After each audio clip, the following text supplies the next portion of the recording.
우리 부활주일 아침에 예수님 앞에 예배하기 위해서 모인 여러분들 주님의 이름으로 환영합니다.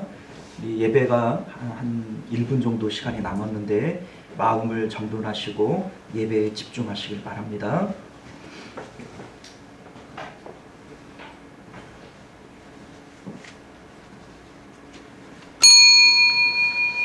지금으로부터 4월 첫째 주일 부활주일 오전 예배 우리 하나님 앞에 드리겠습니다.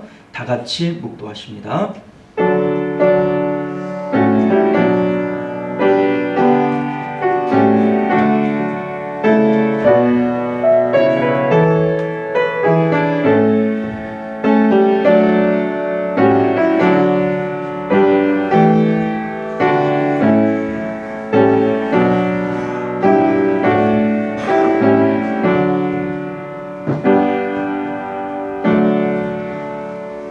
하나님께서 그를 사망의 고통에서 풀어 살리셨으니 이는 그가 사망에 매여 있을 수 없음이니라.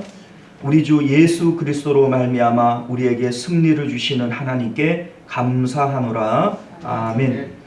존귀하시고 내려오신 우리 주 하나님, 오늘 거룩한 주일, 특별히 부활주일에 우리가 우리 하나님 앞에 모여 예배합니다. 부활하신 예수님을 우리 마음 가운데 새기게 하시며 부활의 소망이 우리 마음 가운데에도 다시 한번 샘솟게 하여 주시기를 원합니다. 오늘 드려지는 이 예배가 하나님께는 영광이요 우리 가운데는 큰 은혜의 시간이 될 수 있도록 주님께서 붙들어 주시옵소서. 모든 것 주님께 의탁드리옵고 거룩하신 우리 주 예수님 이름으로 간절히 기도드리옵나이다. 아멘. 네, 우리 다 같이 찬송가 25장 함께 찬양하겠습니다.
삶을 되돌아보면서 하나님 앞에 예배하기에 합당치 못한 우리의 언행 심사가 생각이 나거든. 먼저 하나님 앞에 참회의 기도로 정결한 마음 갖기를 원합니다. 우리 다 같이 기도하겠습니다.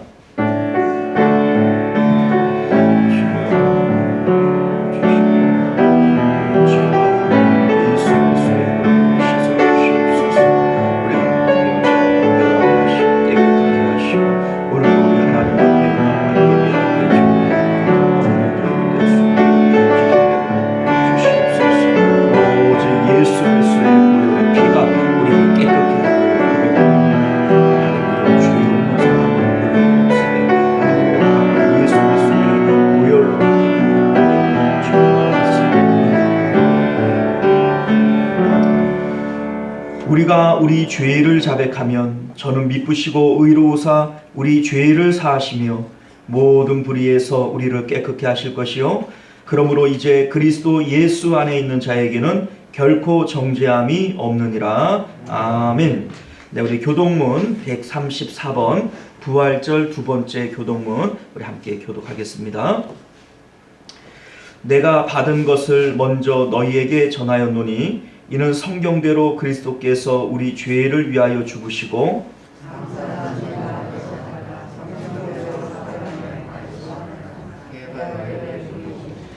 후에 12 제자에게와 그 후에 500여 형제에게 일시에 보이셨나니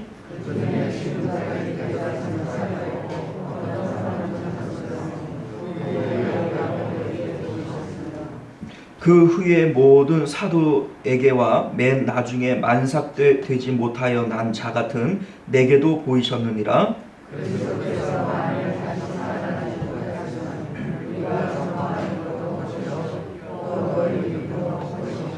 만일 그리스도 안에서 우리가 바라는 것이 다만 이 세상의 삶뿐이면 모든 사람 가운데 우리가 더욱 불쌍한 자이니라. 그러나 이제 그리스도께서 죽은 자 가운데서 다시 살아나사 잠자는 자들의 첫 열매가 되셨도다. 아멘. 네, 우리 이 시간 사도신경으로 우리의 신앙을 하나님 앞에 고백합니다. 전능하사 천지를 만드신 하나님 아버지를 내가 믿사오며 그 외아들 우리 주 예수 그리스도를 믿사오니 이는 성령으로 잉태하사 동정녀 마리아에게 나시고 본디오 빌라도에게 고난을 받으사 십자가에 못 박혀 죽으시고 장사한 지 사흘 만에 죽은 자 가운데서 다시 살아나시며 하늘에 오르사 전능하신 하나님 우편에 앉아 계시다가 저리로서 산자와 죽은 자를 심판하러 오시리라. 성령을 믿사오며 거룩한 공예와 성도가 서로 교통하는 것과 죄를 사하여 주시는 것과 몸이 다시 사는 것과 영원히 사는 것을 믿사옵나이다. 아멘. 네, 우리 찬송가 161장입니다.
할렐루야. 네, 시간 우리를 대표해서 정진봉 장로님 기도하시겠습니다.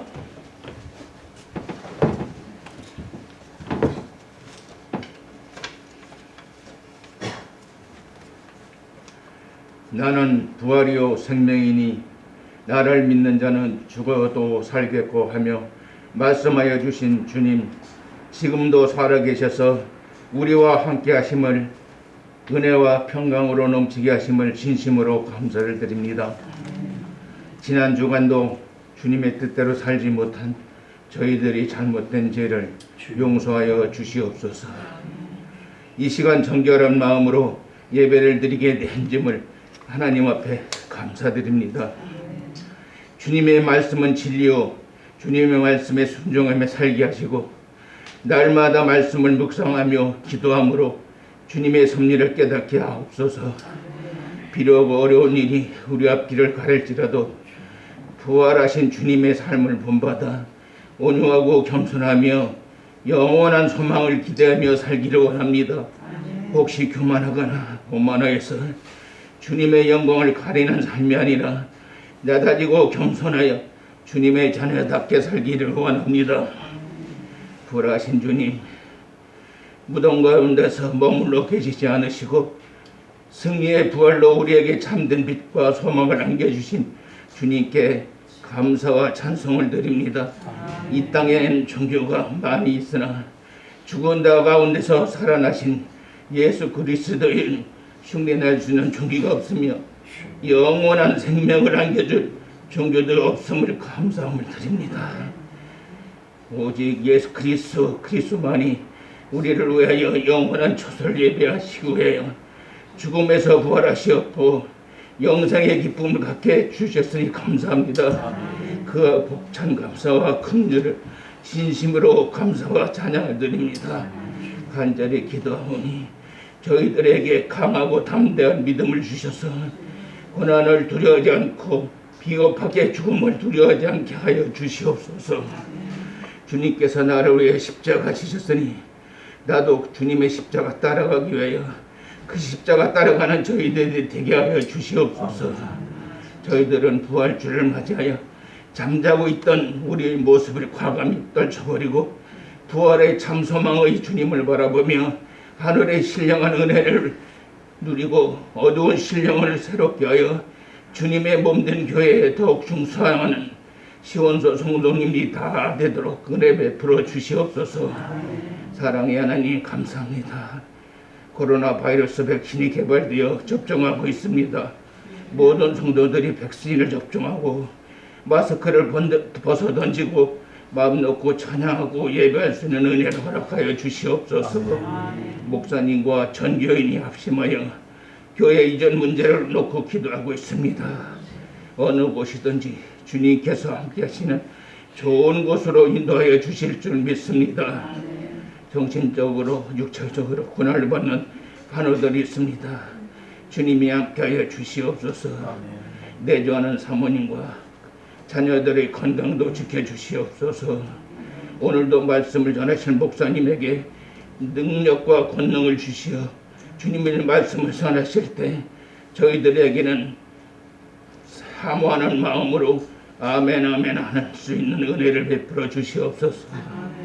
사랑의 하나님, 부활주를 맞아서 살아계신 부활 주님께서 우리 시온 성교에 찾아주실 줄 믿사옵고 예수님 이름으로 간절히 기도하옵나이다. 아멘.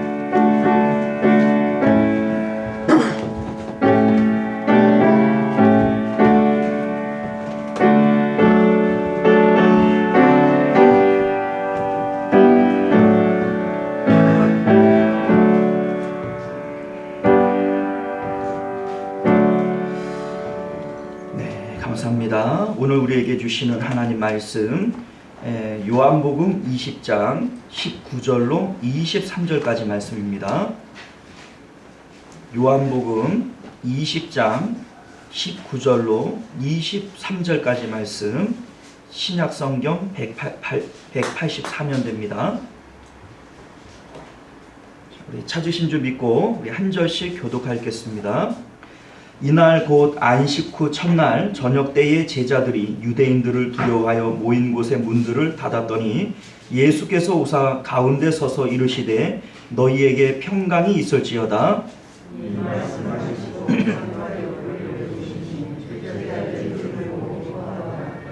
예수께서 또 이르시되 너희에게 평강이 있을지어다. 아버지께서 나를 보내신 것 같이 나도 너희를 보내노라.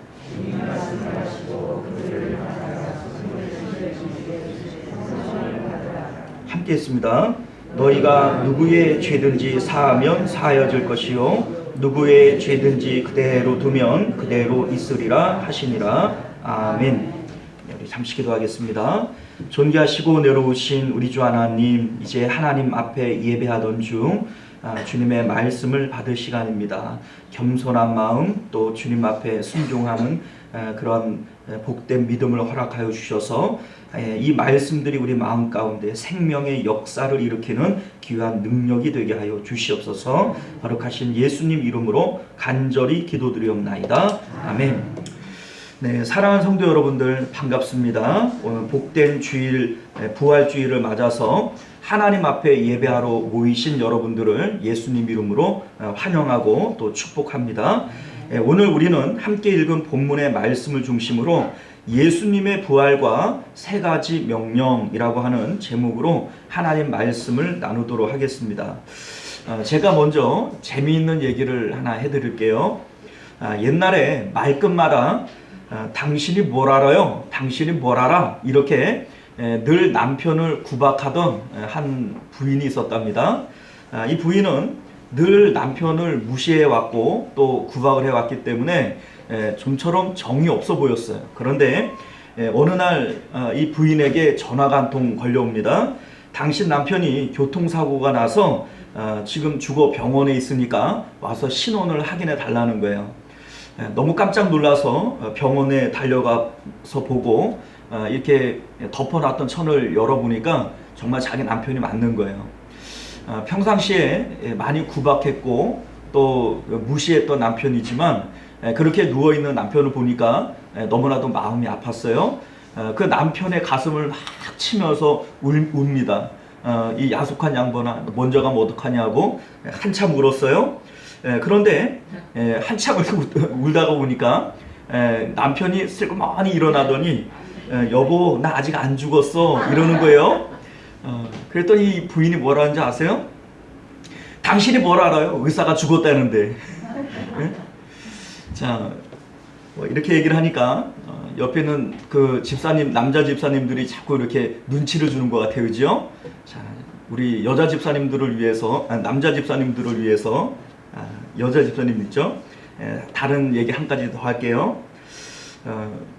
어떤 중년 부부가 있었다 그래요.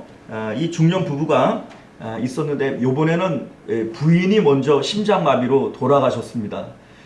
그래서 장례를 치르는데 3일장을 다 치르고 이제 보통 그 지하에서부터 이렇게 운구하지 않습니까? 그런데 엘리베이터가 고장이 난 거예요. 그래서 어쩔 수 없이 계단으로 옮기게 되었는데 계단이 너무나도 좁았답니다. 운구를 하면서 계단에 여기 부딪히고 저기 부딪히고 쿵쿵 치면서 관이 이제 올라가서 장례차에 마지막으로 이렇게 딱 실으려고 하는데 관 안에서 쿵쿵쿵 소리가 나더니 사람 살려 이러더랍니다. 그래가지고 관을 열어보니까 이 부인이 살아있는 거예요. 심장마비로 죽었는데 관이 이렇게 움직이면서 쿵쿵 부딪히면서 살아난 모양이에요. 자, 어쨌든 이게 부인이 살아나서 한 3년을 또 같이 살았답니다. 그런데 3년 후에 이 부인이 또다시 심장마비로 돌아가셨어요. 자, 그래서 3일장을 다 마치고 이제 그 관이 또 나가야 되는데 이제는 남편이 먼저 운구하는데 먼저 앞장서더니 뭐라고 얘기하는지 아세요? 여러분들 살살 부딪히지 않도록 제가 왜 이런 말씀 드리냐면요, 사랑하는 마음이 없으면 죽었다가 사람이 살아나도 반가워하지 않습니다. 자, 우리 예수님의 부활이 여러분들은 반갑습니까? 예수님의 부활을 여러분들이 사랑하는 것만큼 기뻐하고 감사하고 반가워하게 될 줄 믿습니다. 자, 여러분들 오늘 본문의 말씀은요, 예수님의 부활의 사건을 기록하고 있어요. 그 가운데 예수님의 부활을 가장 먼저 목격하고 경험한 사람은요, 예수님의 12 제자 중에 하나가 아니고 뭐 베드로나 요한이나 이런 사람들이 아니고 또 예수님의 친인척들이 아니었고요, 막달라 마리아라고 하는 7 귀신 들렸다가 예수님으로부터 고침받고 구원받았던 이 여인이 예수님의 부활을 가장 먼저 경험을 하게 됩니다. 자, 우리 18절 말씀을 한번 보면요. 막달라 마리아가 가서 제자들에게 내가 주를 보았다 하고 또 주께서 자기에게 이렇게 말씀하셨다 이르니라. 자, 이 여인이 예수님의 부활을 가장 먼저 목격을 하고 제자들에게 오히려 가르쳐 줍니다. 자, 그러면 막달라 마리아는 어떤 이유에서 예수님의 부활을 가장 먼저 경험했던 것일까? 그 이유는 어느 누구보다도 예수님을 뜨겁게 사랑했던 사람이 바로 이 막달라 마리아였기 때문이다 라고 하는 것입니다.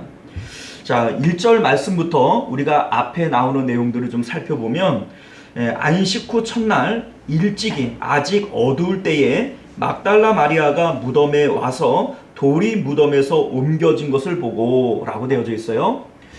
막달라 마리아가 아직도 어두운 이러한 새벽에 예수님이 계시는 무덤으로 달려갔던 이유는 예수님께서 내가 먼저 부활하겠다라고 하셨던 말씀을 믿었기 때문도 아니고 부활에 대한 어떤 소망이 있어서도 아닙니다. 단지 이스라엘의 전통을 따라서 장례의 절차 중에 하나인 돌아가신 분에게 향품을 발라드리고 싶은 마음에서 그 예수님의 무덤을 찾아가고 있는 거예요. 자, 그런데 지금 이 마리아는 상식적이지 않고 상당히 비이성적입니다. 왜냐하면 여인의 몸으로 혼자 그곳을 찾아갔다고 치더라도 예수님을 절대로 볼 수 없기 때문에 그래요. 왜냐하면 상식적으로 예수님의 무덤은 군인들이 지키고 있었고 또 그 무덤을 가로막고 있는 큰 돌은 여자의 힘으로는 절대로 옮길 수 없는 돌입니다. 그렇기 때문에 여인이 이 이른 새벽 아직도 어두운 그때에 무덤을 찾아간다고 할지라도 자기가 준비한 향품을 발라 드릴 수도 없고 예수님을 볼 수조차 없는 그러한 상황임에도 불구하고 이 여인은 예수님을 향한 그 사랑 때문에 앞뒤 가리지 않고 무덤으로 향하고 있었다라는 것이죠. 그런데 이 마리아가 예수님의 무덤에 이르렀을 때에 놀라운 광경을 보게 됩니다. 그것은 뭐냐면 돌이 옮겨져 있고 무덤 안에 예수님은 사라지고 없는 거예요. 빈 무덤을 이 여인이 보게 되는 것이죠. 자, 이 마리아는요, 예수님이 부활하신 것에 대해서는 전혀 생각하고 있지 못합니다. 아마도 누군가가 이 예수님의 시신을 다른 곳으로 옮겨갔겠거니 라고 생각을 하고 이 일을 제자들에게 전합니다. 예수님의 무덤이 비어있고 또 예수님의 시체가 어디로 갔는지 보이지 않는다 라고 얘기를 하는 거예요. 자, 이 얘기를 듣고 다른 여러 제자들 가운데 베드로와 요한이 가장 먼저 예수님의 무덤으로 달려옵니다. 아무래도 요한이 더 젊다가 보니까 먼저 그 무덤에 달리기를 해서 빨리 도착했던 것 같아요. 그러나 그 무덤 안으로 더 먼저 들어간 것은 베드로입니다. 베드로와 요한은 그 무덤 속에 들어가서 예수님께서 부활하시고 그 시체가 없는 것을 봤어요. 그러나 이 제자들은요, 예수님께서 부활하신 것에 대해서는 전혀 생각하고 있지 못합니다. 우리가 6절과 7절 말씀을 보면요, 시몬 베드로는 따라와서 무덤에 들어가 보니 세마포가 놓였고 또 머리를 쌌던 수건은 세마포와 함께 놓이지 않고 딴 곳에 쌌던 대로 놓여 있더라 라고 되어져 있어요. 자, 이 광경은요, 매우 놀라운 모습을 우리에게 보여주는 거예요. 무슨 얘기냐면요, 쌌던 대로 놓여 있더라 라고 되어져 있는데 이 쌌던 대로 놓여 있다라고 하는 이 용어 자체가 이 신비입니다. 자, 무슨 얘기냐면 여러분들 그 사람이 돌아가시게 되면 염을 하지 않습니까? 이스라엘 나라도 우리와 똑같이 그러한 염을 해요. 그런데 그 얼굴을 이렇게 둘둘둘 쌌을 거 아니겠어요? 그러면 사람이 그 뭡니까 이 쌌던 것을 풀어 놓으려면 다시 이렇게 풀어야 되지 않겠어요? 그런데 쌌던 그 모양 그대로 놓여져 있고 안에 있는 안에 있는 것들만 빠져나온 거예요. 자, 그러니까 마치 누에고치 속에 있는 누에가 빠져나오되 그 껍질은 그 형태를 그대로 유지하고 있는 것처럼 쌌던 대로 그대로 놓여 있었다라고 하는 것은 예수님께서 부활하신 이 모습이 우리가 생각하는 그 상식적이지 않고 초자연적인 그러한 모습이었다라고 하는 것을 우리가 알게 되는 것이죠. 예수님께서 제자들이 두려워하여 숨어 있는 곳, 문을 닫고 꽁꽁 숨어 있는 그곳을 그냥 벽을 통과해서 들어가시잖아요. 부활체의 몸은 시간과 공간을 초월하는 몸이죠. 그렇기 때문에 여물에서 이게 쌓아 놓았지만 예수님께서는 그 속을 그냥 빠져나오신 거예요.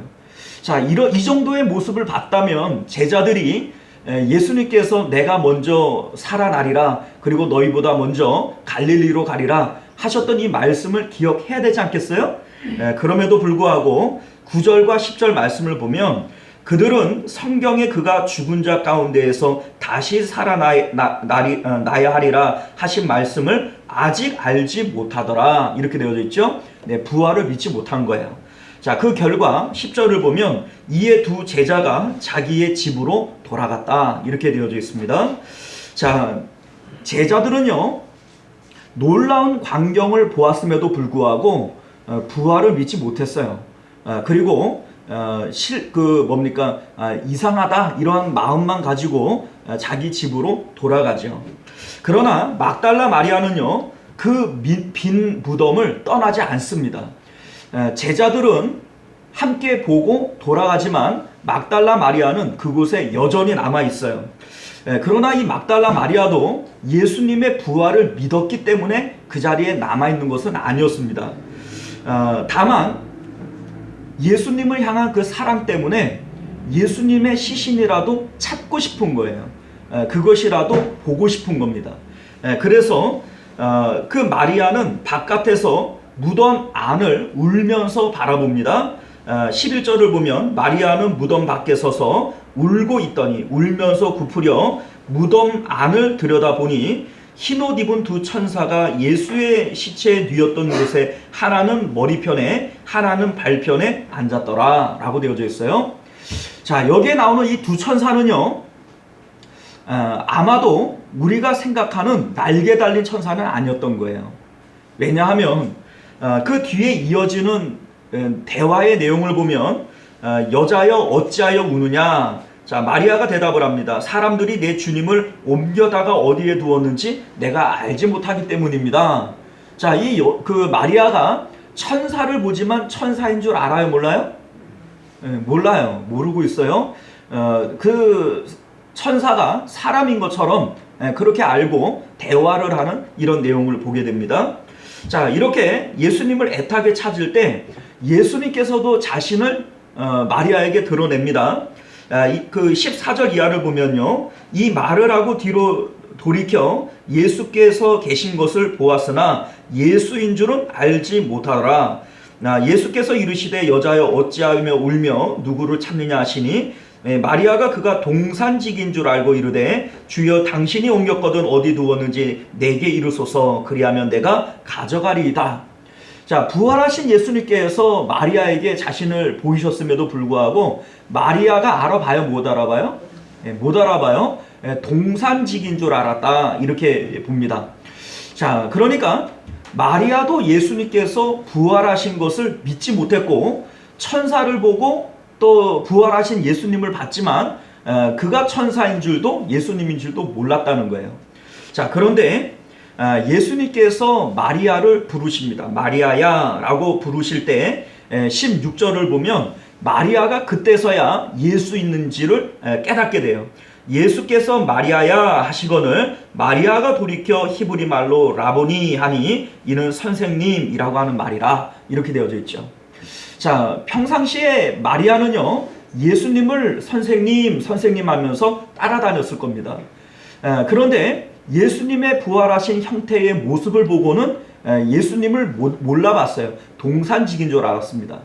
그러나 뒤편에서 예수님께서 마리아야 라고 얘기를 할 때에는 평상시에 자신을 사랑하는 목소리로 불러주셨던 그 목소리를 들을 때에는 예수님을 알아들은 거예요.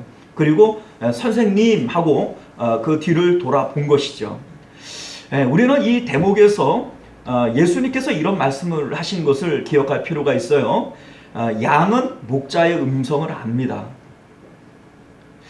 우리가 예수님을 무엇으로 알게 되냐면요, 예수님의 말씀을 통해서 알게 돼요.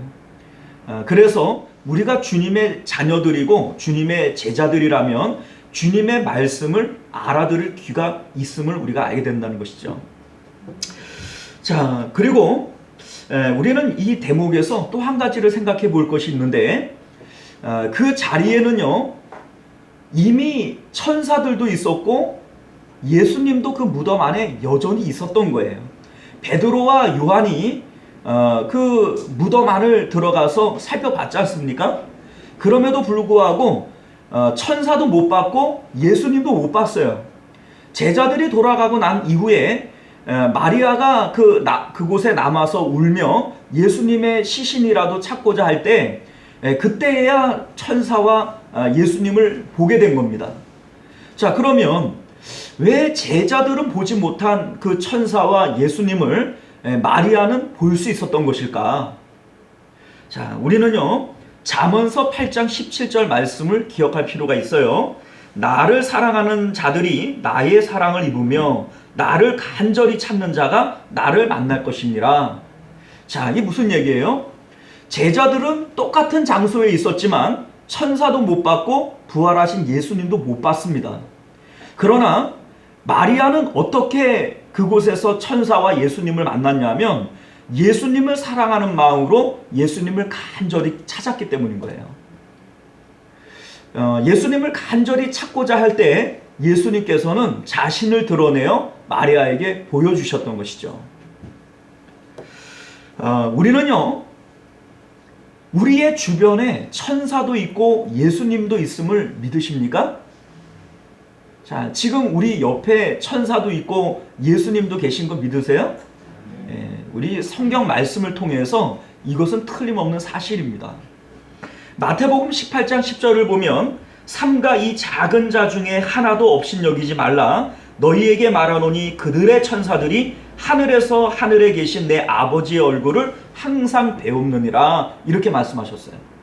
예수님께서 친히 말씀하시기를 우리가 무시할 만하고 하찮게 여길 만한 그러한 작은 자가 있다 할지라도 너희들 그들을 없인 여기지 말라는 거예요. 왜냐하면 그 한 사람 한 사람들에게 하나님께서 붙여주신 그들의 천사들이 있다는 겁니다.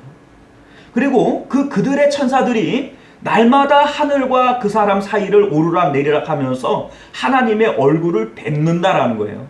그러니 절대로 그들을 무시하지 말라. 이렇게 예수님께서 친히 말씀하십니다. 자, 그러면 이 말씀을 우리가 믿는다면 그들의 천사들이 있다면 나의 천사, 우리의 천사도 있겠어요? 없겠어요? 있죠.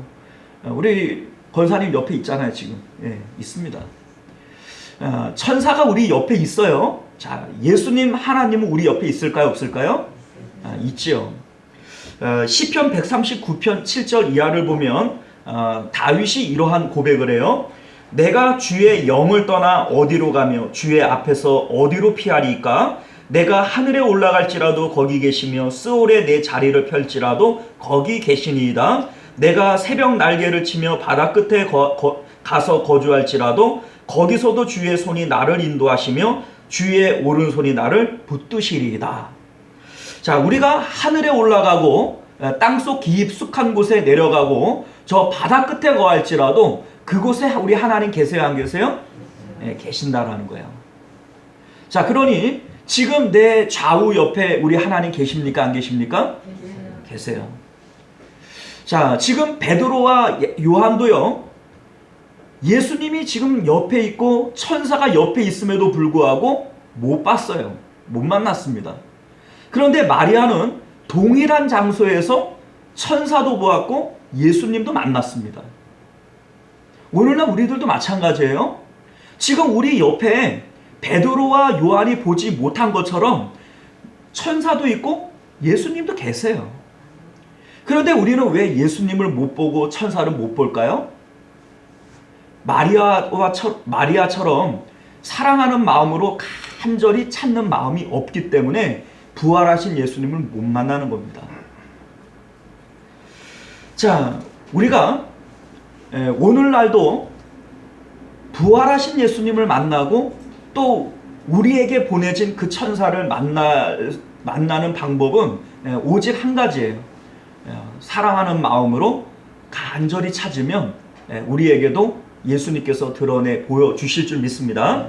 나를 사랑하는 자들이 나의 사랑을 입으며 나를 간절히 찾는 자들이 나를 만날 것이다. 이 약속의 말씀 믿으시길 바랍니다. 자, 그럼에도 불구하고 이 제자들은 마리아의 이 증언을 들었잖아요. 예수님 부활하신 거 내가 봤다. 예수님께서 나한테 이렇게 말씀하시더라. 너희에게 이렇게 전하라고 하시더라. 이런 말씀을 마리아로부터 들음에도 불구하고 19절 말씀을 보면요.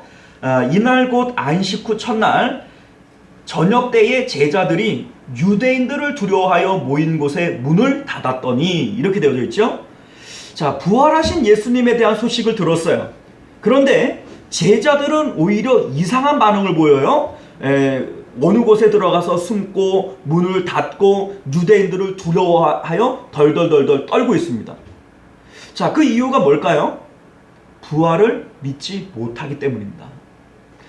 부활을 믿지 못하는 이 제자들에게는요, 예수님의 시신이 없어졌고 예수님 부활하셨다라고 하는 이 사실이 오히려 두려워 떨어야 할 일들이 되는 거예요.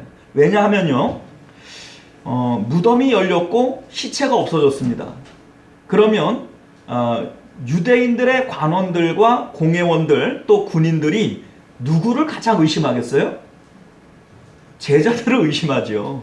너희들 예수님의 시신을 어디다가 빼돌렸냐? 당장 내놓지 않으면 너희들도 물고를 낼 줄 알아라. 뭐 이렇게 나오지 않겠어요? 자, 그러니까 이들은 그러한 일들을 두려워해서 문을 닫고 숨어 있는 겁니다. 자, 그런데 그러한 곳에 예수님께서 나타나셨어요.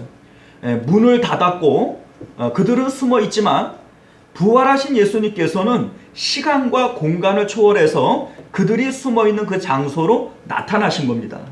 그리고 우리가 오늘 말씀의 제목을 부활하신 예수님과 세 가지 명령, 세 가지 사명 이렇게 정해봤지 않습니까? 예수님께서 우리에게 주신 명령은 우리 입장에서 보면 사명이 되어지는 거예요. 그 명령은 우리가 수행해야 됩니까? 안 해야 됩니까? 수행해야 되죠. 그러니까 예수님께서 세 가지 명령을 주시는데 우리에게는 세 가지 사명이 되어지는 것이죠. 자, 우리가 이 제목을 따라서 예수님께서 무엇을 명령하셨는지 이 세 가지 명령을 한번 찾아보도록 하겠습니다. 자, 첫 번째 명령이 뭡니까? 예수께서 오사 가운데 서서 이르시되 너희에게 무엇이 있어야 돼요? 평강이 있을지어다. 이렇게 말씀하십니다. 자, 평강이 있으라. 자, 이 말씀은 우리 모든 사람들의 마음 가운데에는 불안과 공포가 있어요. 지금 제자들이 유대인들을 두려워하여 공포 가운데 문을 닫고 숨어져 있지만 사실은요, 이 제자들에게만 불안과 공포가 있는 것이 아니라 오늘날 우리들에게도 알 수 없는 불안과 초조와 공포들이 다 있습니다. 대부분요, 사람들이 가만히 있을 때 마음이 평안해지는 경험보다는 마음이 불안해지는 경험들을 하는 경우들이 종종 있어요. 자, 그 이유가 어디 있냐면 우리 마음 가운데 있는 죄로부터 오는 두려움입니다. 자, 왜 그런지를 생각을 해볼까요? 하나님께서 최초의 에덴 동산을 만드셨어요. 에덴이라고 하는 이름의 뜻은 기쁨의 동산이라고 하는 뜻이에요. 자, 하나님께서 처음 사람을 만들고 에덴 동산에 두었을 때 사람의 마음에는 불안, 두려움, 공포 이러한 어두운 마음들이 일체 없었습니다. 그곳은 기쁨의 동산이고 그곳에서 사람들은 늘 기쁨을 누리며 살게 되어져 있었던 거예요. 그런데 사람의 마음 가운데 언제부터 두려움이 들어오기 시작을 했죠? 바로 죄를 지으면서부터예요. 범죄한 아담을 하나님께서 찾으십니다. 아담아, 아담아, 네가 어디 있느냐? 자, 아담이 뭐라고 얘기를 합니까? 내가 벗었으므로 두려워하여 숨었나이다. 이렇게 대답을 하죠. 자, 여러분들, 벗은 것은 부끄러운 거예요? 두려운 거예요? 자, 그런데 아담은 내가 벗었으므로 두려워했다. 이렇게 얘기를 합니다. 자, 이 알 수 없는 두려움, 이 정체를 모를 두려움들이 바로 죄를 통해서 우리 마음에 들어오게 되었다라고 하는 것을 우리가 알게 되는 것이죠. 자, 그런데 예수님께서 십자가를 지시고 죽으심으로써 우리에게 무엇을 주셨죠? 바로 죄사함, 죄 문제를 해결해 주셨습니다. 그렇기 때문에 우리는 더 이상 알 수 없는 두려움과 공포 가운데 노출될 이유가 없어요. 우리의 마음은 평강을 누려야 될 줄로 믿습니다. 자, 지금 이 본문에 보면 제자들은 유대인들을 두려워하여서 숨어 있어요. 덜덜덜덜 떨고 있습니다. 그런데 이후에 제자들의 모습이 어떻게 달라지는지를 한번 생각해 볼까요? 야고보가 가장 먼저 목배임을 당해서 제자들 중에 순교를 합니다. 그리고 사람들이 좋아하는 모습을 보니까 이번에는 베드로를 잡아다가 옥에 가두고 다음 날은 이제 베드로를 죽이려고 하고 있어요. 그런데 이 베드로가 감옥 안에서 뭐 하고 있었죠? 콜콜 잠을 자고 있었습니다. 자, 이 평안이 어디로부터 온 겁니까? 당장 내일 죽는데 야고보가 목 베어서 죽는 광경을 베드로는 봤을 거예요. 그리고 이제 자신이 내일 죽게 될 겁니다. 그러면 여러분들 같으면 내일 죽기로 결정이 되어져 있으면 오늘 뭐 하겠습니까? 예? 잠자겠어요? 뭐라도 하겠어요? 예? 뭐 기도라도 하든지 하나님 앞에 회개라도 하든지 뭔가를 하려고 하지 않겠어요? 예, 근데 베드로는 콜콜 잠을 자고 있는 거예요.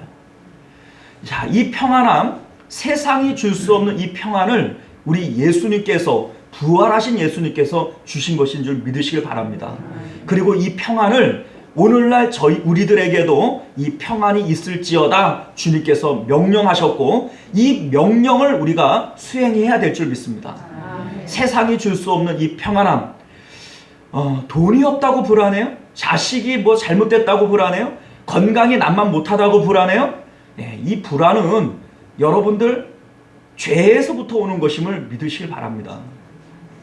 부활하신 예수님, 우리의 죄를 모두 용서해 주신, 죄 문제를 해결해 주신 그 예수님 안에서 우리가 평안을 누린다면, 베드로가 감옥 안에서 내일 죽는다고 할지라도 오늘 그 평안을 누릴 수 있어야 되는 거예요.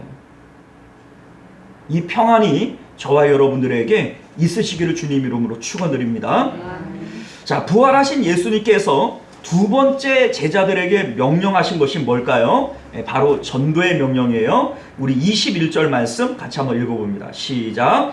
예수께서 또 가라사대 너희에게 평강이 있을지어다. 아버지께서 나를 보내신 것 같이 나도 너희를 보내노라. 자, 여러분들, 아버지께서 나를 보내신 것 같이 하나님께서 하늘나라에서 이 땅 가운데로 예수님을 보내신 것과 같이 부활하신 예수님께서 우리를 세상 가운데 보내시기를 원하신다, 이런 말씀이에요. 자, 예수님께서 왜 우리를 이 땅 가운데 남겨두기를 원하셨는가? 여러분 생각을 해보세요. 여러분들 부활의 소망, 천국 갈 확신이 있습니까? 없습니까? 있으세요? 없으세요?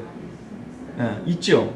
그러면 지금이라도 죽는 게 나을까요? 아니면 이 땅 가운데 살아남는 게 나을까요? 왜 웃으세요? 웃을 일이 아니잖아요. 네? 우리가 정말로 부활의 소망이 있다면 사실 이 세상 가운데 아무리 좋은 것들을 갖다 준다고 할지라도 천국만 하겠습니까? 우리는 죽는 게 두렵지도 않고 죽음이 우리에게 나쁜 것도 아니에요. 그럼에도 불구하고 예수님께서는 우리를 하나님 나라로 데려가는 것이 아니라 이 땅 가운데 남겨두기를 원했고 그것을 위해서 기도하셨어요. 요한복음 17장 15절 말씀을 보면 예수님께서 십자가를 지시기 전에 대제사장적 기도를 하십니다. 그런데 이렇게 기도를 하세요. 내가 비옵는 것은 그들을 세상에서 데려가기를 위함이 아니요 다만 악에 빠지지 않게 보존하기를 위함이니이다. 자, 예수님께서 우리를 위해서 기도하시는 내용은 우리를 이 세상에서 데려가려고 하는 것이 아니라 이 땅 가운데 남겨두시되 그 가운데 죄짓지 않고 하나님의 뜻을 수행하게 하기 위함이다. 이런 말씀이에요.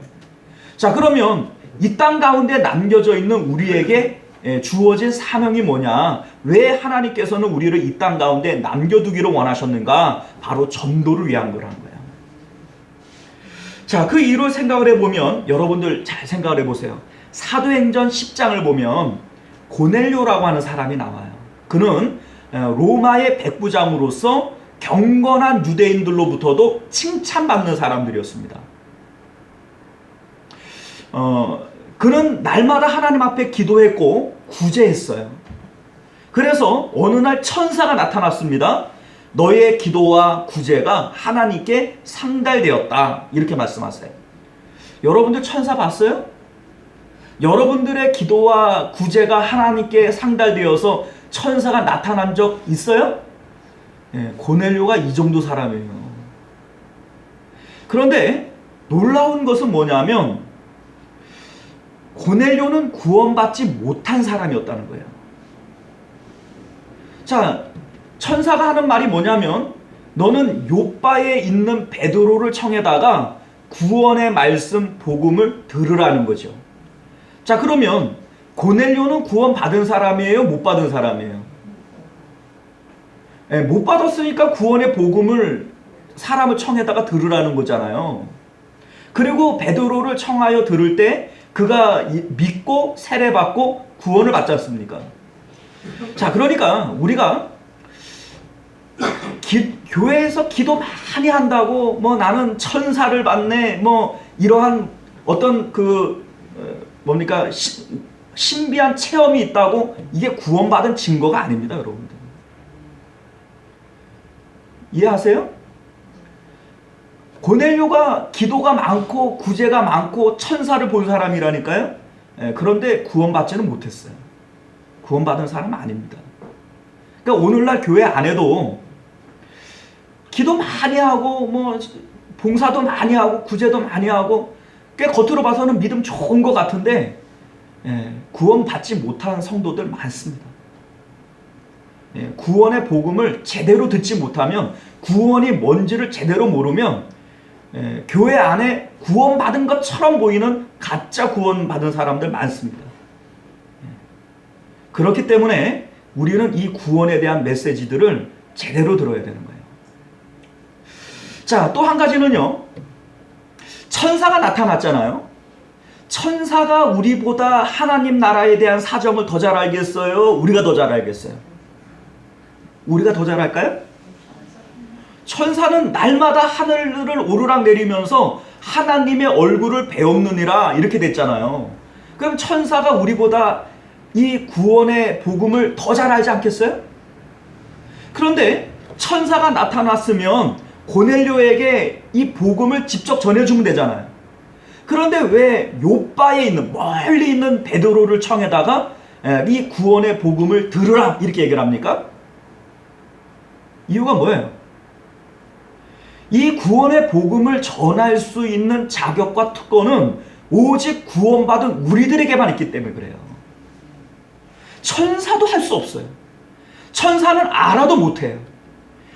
이 세상에 수없이 많은 사람들이 있지만 오직 구원의 복음을 알고 있는 우리만 할 수 있는 일이에요.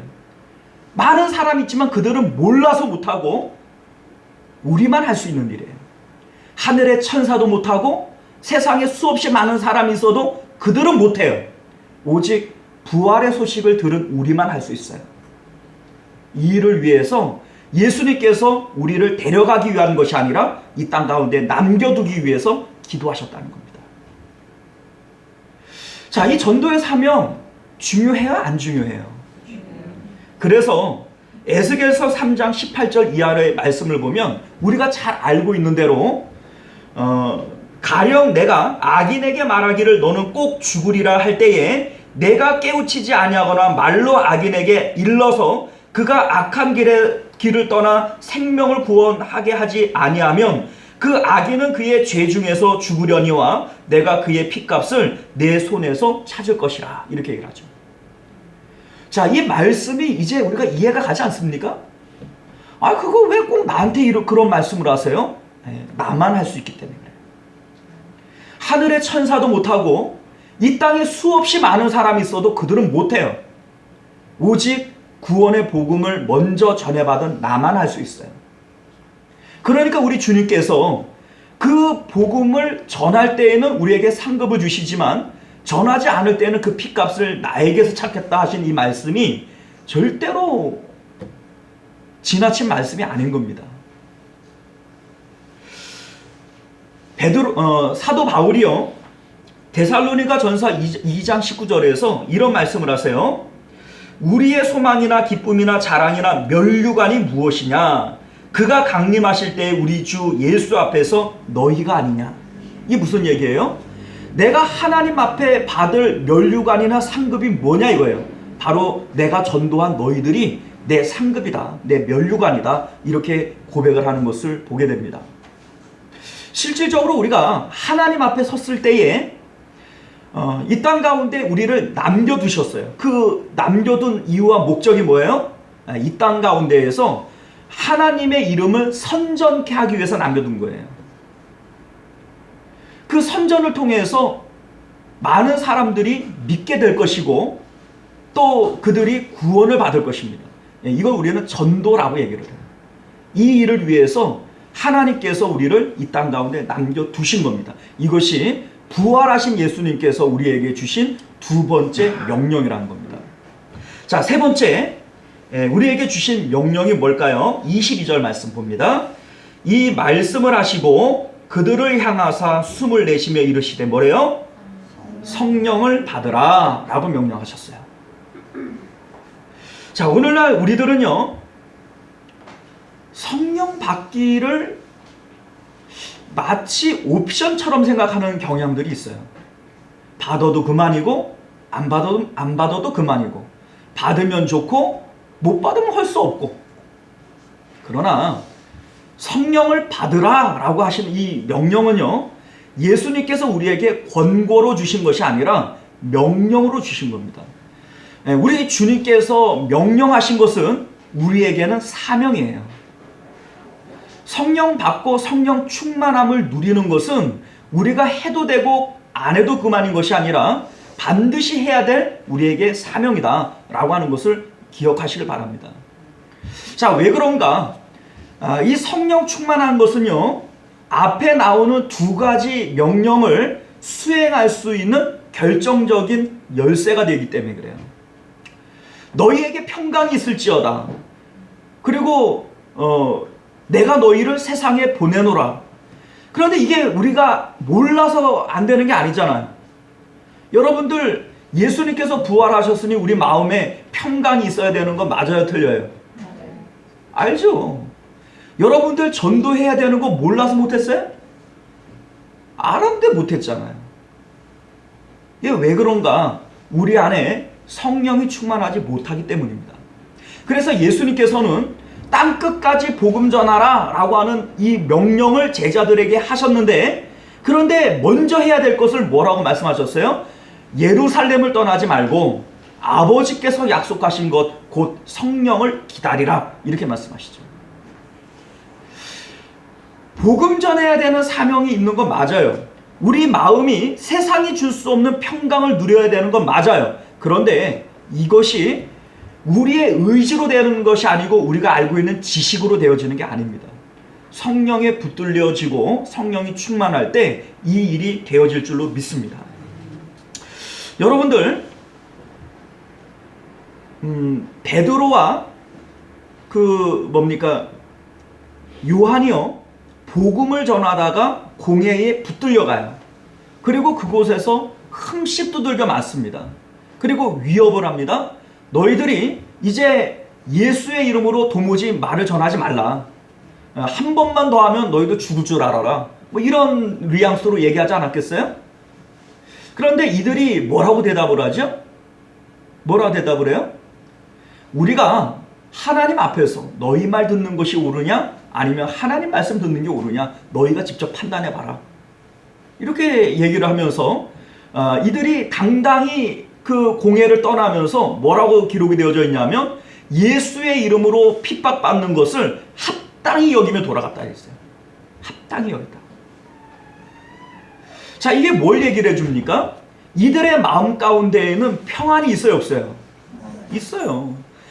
두들겨 맞고 협박을 당하고 그리고 지금 돌아갈 때 억울하거나 두려워 떠는 것이 아니라 오히려 예수님의 이름으로 핍박받는 것을 기뻐하며 찬미하며 돌아갔다는 거예요. 이러한 세상이 줄 수 없는 평안이 오순절날 성령 충만함을 받은 이후에 나타나는 겁니다. 자, 여러분들 오순절날 120명의 성도들이 성령 충만함을 받았어요. 그리고 베드로가 설교할 때 몇 명씩 전도가 돼요? 3,000명, 5,000명씩 전도가 되었다. 이런 말씀 읽어봤어요? 못 읽어봤어요? 읽어봤죠? 근데 여러분 상식적으로 생각을 해보세요. 오늘날과 같이 마이크가 있던 시절도 아니고 베드로가 소리가 뭐 얼마나 컸길래 한번 그 설교할 때 3,000명, 5,000명이 전도가 됐겠어요? 이게 상식적으로 말이 돼요? 자, 이거를 우리가 어떻게 받아들이면 되냐면 대표 설교자는 베드로예요. 베드로가 그 행각 위에 서서 설교를 하는 겁니다. 외치는 거예요, 복음을. 그러면 120명의 성도들은 놀고 있었을까요? 그들도 3,000명, 5,000명의 무리 가운데에서 그 곳곳에서 복음을 전파했던 겁니다. 두려워서 떨고 있었던 이 수많은 제자들이 성령 충만하고 나니까 뛰쳐나가서 복음을 전하는 거예요. 각 사람들에게 전도하는 거예요. 이것은 베드로나 몇몇 제자들에게 일어났던 사건이 아니라 성령 충만함을 받은 모든 제자들에게 일어난 사건이라는 것을 우리가 알게 된다는 겁니다. 여러분들, 부활하신 예수님께서는 우리를 이 땅 가운데 두시기를 원했어요. 우리를 데려가기 위한 것이 아니라 이 땅 가운데 두시기를 원했어요. 이 땅 가운데 우리가 주님이 주시는 평강을 누리며 살기를 원하십니다. 항상 기뻐하라. 그리고 모든 일에 감사하라. 쉬지 말고 기도하라. 이것이 우리를 향한 주님의 뜻이죠. 이러한 삶 살고 싶지 않습니까? 세상이 줄 수 없는 평안을 맛보고 싶지 않습니까? 전도하면 살아야 되는 거 알아요. 우리 전도하면 나도 전도하고 싶어요. 어떻게 하면 전도할 수 있을까요? 성령 충만하면 할 수 있습니다. 성령 충만한 그들은요, 예수님을 전하지 않고서는 못 빼기는 그 마음에서 불이 일어나는 거예요. 나가서 전도하는 거죠. 그리고 우리 안에 있는 그 불이 내가 전도하는 그 사람에게도 옮겨 붙는 겁니다. 이들이 뭐 오늘날 우리와 같이 체계적인 성경 공부를 했겠어요? 아니면은 성경 지식으로 따지면 그들보다 우리가 훨씬 나을 겁니다. 초대교회에 있었던 이 성도들이 신학적인 어떤 성경 지식들이 우리보다 절대 낫지 못합니다. 우리는 성경 66권을 가지고 있잖아요. 이 말씀을 매 주일마다 배우잖아요. 그런데 당시에 이 제자들은요, 구약 성경도 제대로 갖고 있지 못했어요. 신약 성경은 아직 쓰여지지도 않았어요. 성경 지식이 우리보다 절대 낫지 못해요. 그럼에도 불구하고 놀라운 생명의 역사를 일으키는 이유가 뭡니까? 바로 생명 되시는 성령께서 그들 속에 있었기 때문이에요. 사랑하는 성도 여러분들, 부활하신 예수님께서 우리에게 주신 세 가지 명령을 기억하시길 바랍니다. 이 세 가지 명령은 오늘날 우리들에게는 세 가지 사명이 됩니다. 세상이 줄 수 없는 평안을 누리시길 바랍니다. 이 평안을 누리는 것은 그냥 받으면 그만이고 안 받으면 할 수 없고가 아니에요. 주님의 명령이란 말이죠. 우리는 반드시 세상이 줄 수 없는 그 평안함을 누려야 됩니다. 돈이 있고 없고를 떠나서, 내 자식이 잘 되고 안 되고를 떠나서, 내가 건강이 있고 없고를 떠나서 주님이 주시는 이 평안이 우리 안에 있어야 됩니다. 내일 죽는다고 할지라도 오늘 이 평안이 우리에게 있어야 될 줄 믿습니다. 전도하는 사명, 이거요, 억지로 이게 되는 게 아니에요. 성령 충만하면 하지 말라고 해도 전도가 되어지는 줄 믿습니다. 이 세 가지 명령을 기억하시고 성령 충만하고 전도하며 평안 누리며 그렇게 사실 수 있는 저와 여러분들 되시기를 주님 이름으로 축원드립니다. 기도하겠습니다. 존귀하시고 은혜로우신 우리 주 하나님, 부활하신 예수님, 막달라 마리아는 예수님을 누구보다 사랑하는 마음이 있었기에 주님을 사랑하는 자들에게 주님의 사랑이 머물며 주님을 간절히 찾는 자가 주님 만날 것이라고 했던 그 약속의 말씀처럼 천사도 보고 예수님을 만날 수 있는 줄로 믿습니다. 오늘날 우리들의 마음 가운데에도 주님 사랑하는 마음으로 간절히 찾을 때에 부활의 예수님 우리가 만나게 될 줄로 믿습니다. 부활하신 예수님의 세 가지 명령을 기억할 수 있는 저희들 되게 하여 주시옵소서. 너희에게 평안이 있을지어다. 베드로가 내일 죽는다고 할지라도 오늘 그 평안을 누렸습니다. 하나님, 하물며 우리겠습니까? 자녀들이 잘못되고 돈이 없다고 건강이 남만 못하다고 깨어질 평안이라면 주님 주시는 평안이 아닌 줄 믿습니다. 하나님, 우리가 세상이 줄 수 없는 그런 각별한 평안을 누리게 하여 주시옵소서. 우리 하나님, 하늘의 천사도 못하고 세상 어느 누구도 하지 못하는 전도의 사명 우리에게 맡겨주셨습니다. 우리 하나님, 이 귀한 사명 우리가 성령 충만함 받아서 늘 이루며 살아가는 저희들 되게 하여 주시옵소서. 거룩하신 우리 주 예수님 이름으로 간절히 기도드리옵나이다. 아멘. 자, 우리 찬송가 211장 1절 찬양 들으시면서 드려진 예물 하나님 앞에 봉헌하겠습니다.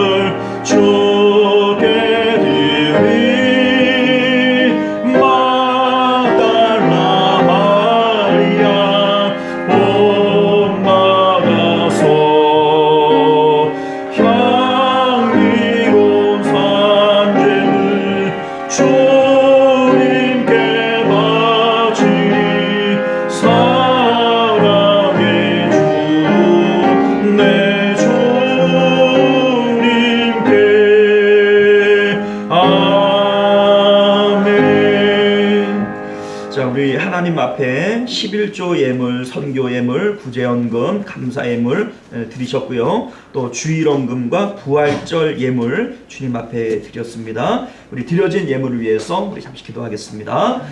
존귀하시고 은혜로우신 우리 주 하나님, 주님께서 우리에게 주신 그 은혜와 한량없는 사랑 우리가 기억합니다. 그리고 그 은혜를 생각하며 주님 앞에 예물을 드립니다.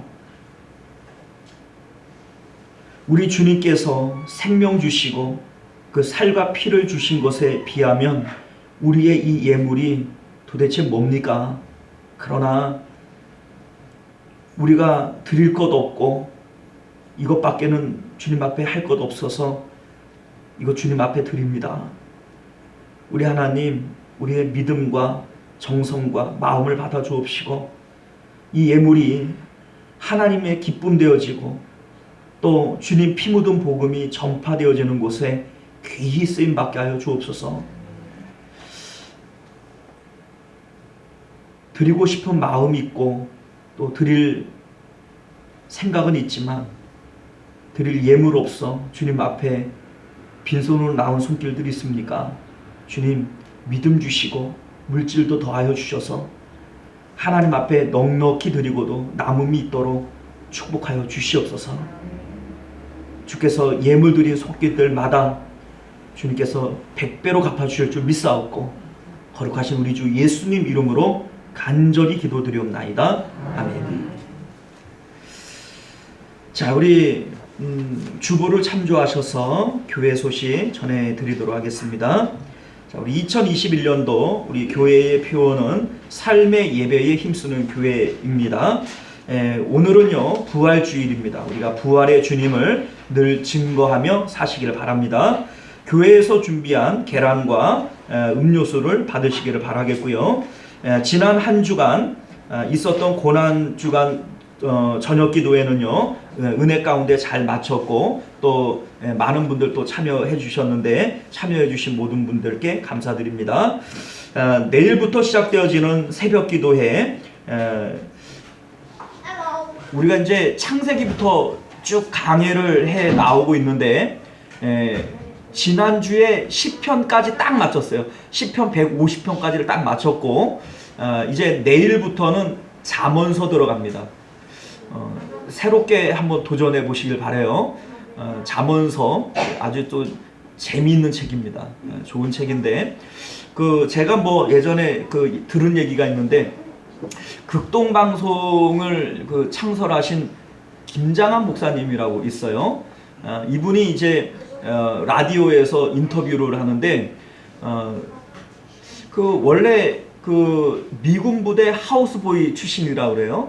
그래서 아주 가난한 집안에서 태어났고 잘 배우지 못했고 이런 분인데 이분이 미국에 유학 가서 뭐 박사학위도 따고 세계 침례교 연합회의 대표 회장도 하시고 뭐 우리나라에서는 뭐 훌륭한 목회도 하셨지만 극동방송을 만들어서 방송 선교도 하시고 뭐 이렇게 큰 일들을 하시니까 이제 아나운서가 이렇게 물어본 거예요. 놀라운 지혜와 힘이 어디서부터 나옵니까? 이런 얘기를 했는데 이 목사님이 하시는 얘기가 자신은 매일 아침 잠언서를 한 장씩 읽는데요. 이게 수십 년째 하고 있는 일이랍니다.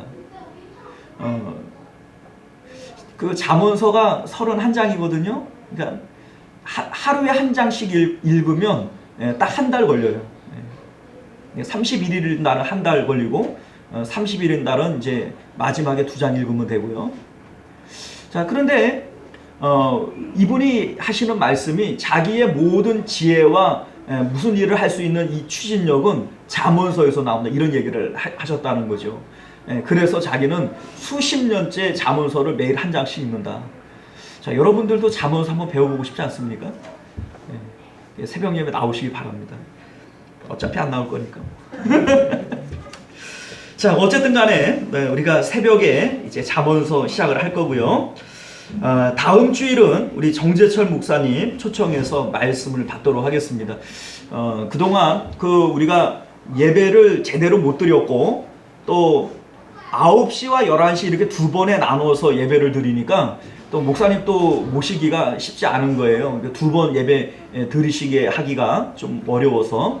근데 이제 지난번 임직식 때 목사님 오셨을 때 제가 여쭤봤어요. 2번 하는데 괜찮으시겠냐 했더니 좋으시다고 그러시더라고요.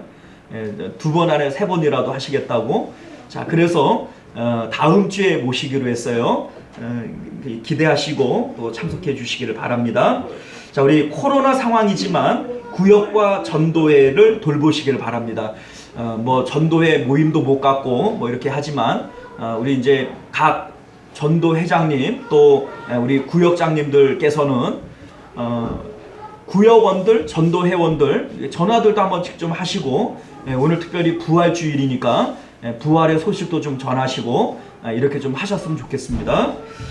자, 우리 3월 수입 지출 재정 보고 우리 예배 후에 하겠습니다. 우리 홍은철 장로님께서 수고하시겠고요. 백이의 남중노회 정기회 4월 12일 1시 광주 주원교회에서 있습니다. 합심 기도 제목 우리 주보에 나와 있는 대로 또 우리 주일 기도 순서 주보에 나와 있는 대로 하시기를 바라겠고요. 성경 통독 달성자들 주보에 나와 있는 대로 참고하시면 되겠습니다. 자, 우리 한우들과 성도님들의 생업을 위해서 기도하실 때마다 기도해 주시기를 바라겠고 또 우리 구체적인 어떤 기도의 내용들이 있으시면 저에게 말씀하시면 함께 기도해 드리도록 하겠습니다. 자, 우리 찬송가 171장 우리 함께 찬양하시고 우리 축도로 예배를 마치도록 하겠습니다.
할렐루야.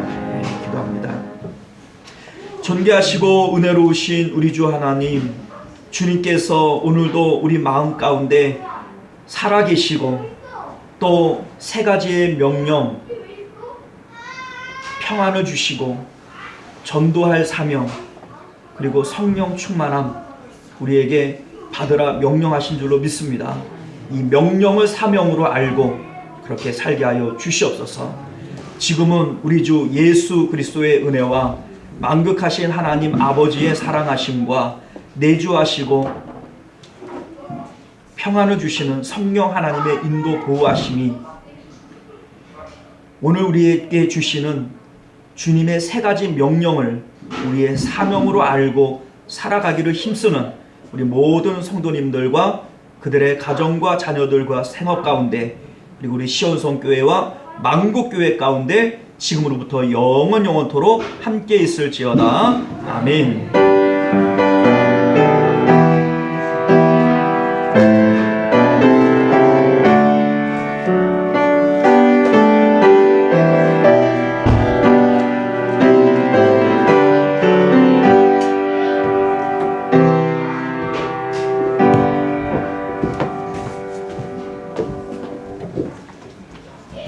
예, 안녕하십니까.